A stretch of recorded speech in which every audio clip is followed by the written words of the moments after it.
que foi uma coisa que foi o seguinte, que o Renato nesse dia do rompimento, ele foi meio que traído. Ligaram para ele e falaram assim, Renato, vai ter uma coletiva de imprensa no Teatro Fênix. Ele falou, coletiva de imprensa? Falei, vai ter lá, aparece lá tal, que vai ter um pronunciamento. Ele chega lá sem saber de nada. Daí senta numa mesa, tem até foto na internet disso.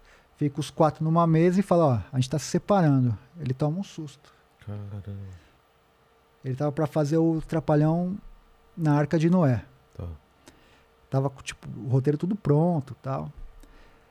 Falou, pô, vou separar? Separaram. Aí começa uma guerra Então, mas entre as duas produções. ele aceita de boa?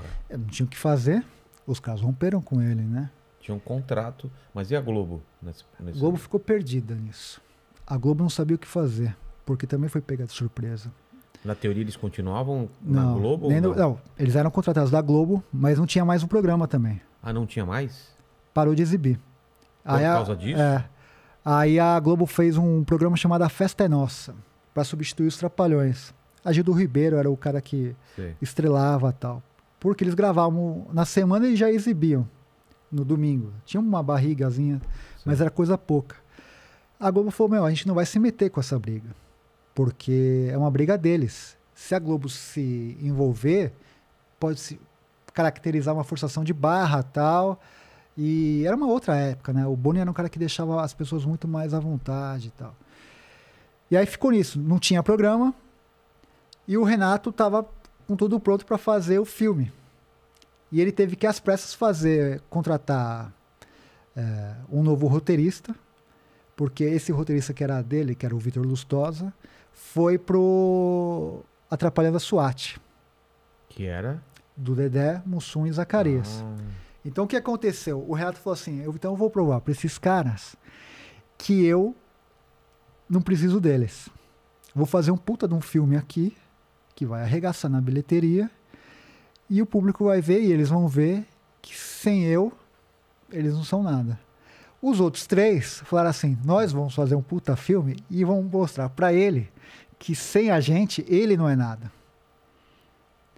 E aí começa, na mesma época, Atrapalhando a SWAT e o Atrapalhando a Arca de Noé na produção. E vem uma produção e outra, chama um roteirista, e começa a roubar... Começam a brigar pela equipe. Pela equipe, né? E aquela coisa tipo Guerra Fria, de falar como que tá a produção, como que tá essa, como que tá aquela tal.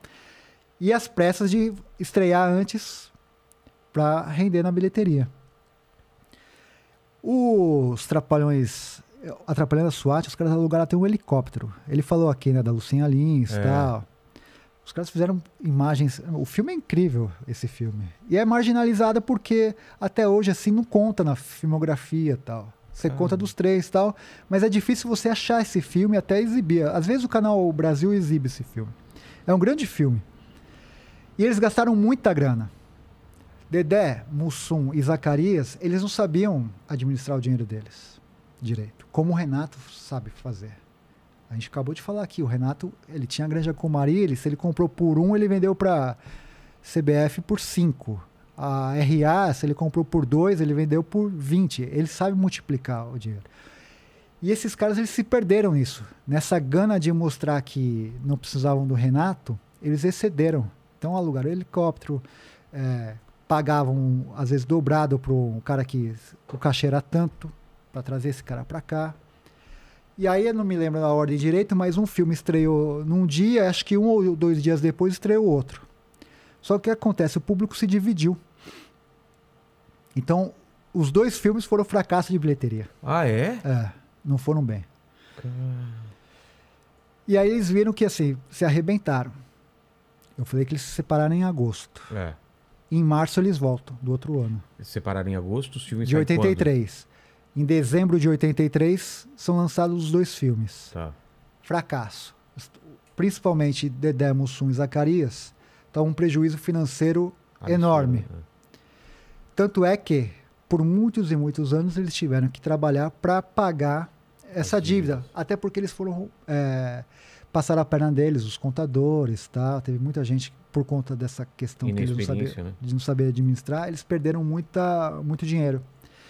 E aí, em março de 84, eles viram que assim, não estava dando certo, o dinheiro começou a cair, não tinha mais show, até tinha, mas assim, a força dos Trapalhões começou a diminuir, e o Beto Carreiro ligou para cada um dos 4, falou assim, ó, vem almoçar comigo tal dia, sem um saber do outro.